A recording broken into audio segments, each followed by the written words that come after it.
వివాదాస్పద దర్శకుడు రామ్ గోపాల్ వర్మ కోసం పోలీసుల వేట కొనసాగుతోంది. వైసీపీ హయాంలో అంతా నా ఇష్టమంటూ చంద్రబాబు, నారా లోకేష్, పవన్ కళ్యాణ్లపై ఇష్టారీతిన సినిమాలు తీసి సోషల్ మీడియాలో పోస్టులు పెట్టిన ఆర్జీవీ ఇప్పుడు పోలీసుల నుంచి తప్పించుకునేందుకు నానా తిప్పలు పడుతున్నారు.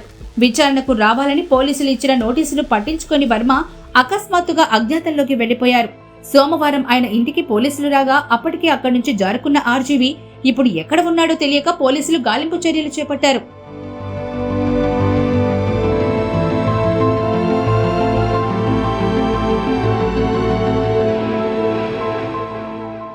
చంద్రబాబు, లోకేష్, పవన్ కళ్యాణ్ పై అనుచిత వ్యాఖ్యలు చేసినందుకు నెల రోజుల క్రితం ప్రకాశం జిల్లా మద్దిపాడు పోలీస్ స్టేషన్లో వర్మపై కేసు నమోదైంది.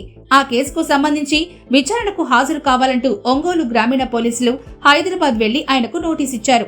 ఈ నెల 19న ఒంగోలు గ్రామీణ సీఐ శ్రీకాంత్ బాబు ఎదుట విచారణకు హాజరు కావాల్సిండగా హైకోర్టులో క్వాష్ పిటిషన్ దాఖలు చేశారు.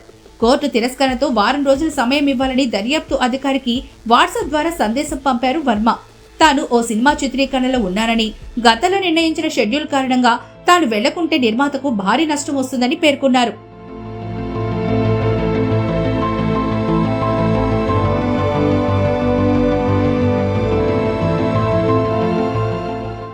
పోలీసుల నుంచి సమాధానం రాకపోవడంతో న్యాయవాది ద్వారా లేఖ పంపి వ్యక్తిగత హాజరుకు సమయం కావాలని, దర్యాప్తునకు సహకరిస్తానంటూ పోలీసులకు అందజేయించారు. దీంతో ఈ నెల 25న విచారణకు హాజరు కావాలంటూ పోలీసులు మరోమారు నోటీసులు పంపారు. అప్పటికే హైకోర్టులో మరోసారి బెయిల్ పిటిషన్ దాఖలు చేసిన వర్మ సోమవారం విచారణకు హాజరు కావాల్సిండగా పోలీసులకు ఎలాంటి సమాచారం ఇవ్వలేదు.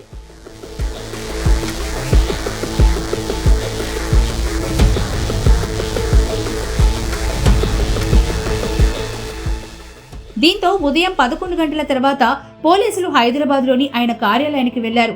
పీఏతో పాటు ఆయన కార్యాలయం మేనేజర్తో పోలీసులు మాట్లాడినా అందుబాటులోకి రాలేదు.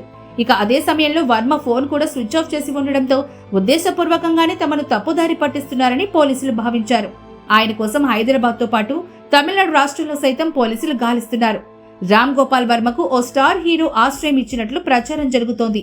తమతో దాగుడు మూతలాడుతున్న వర్మను వీలైనంత త్వరగా పట్టుకోవాలని ఒంగోలు పోలీసులు పట్టుదలగా ఉన్నారు.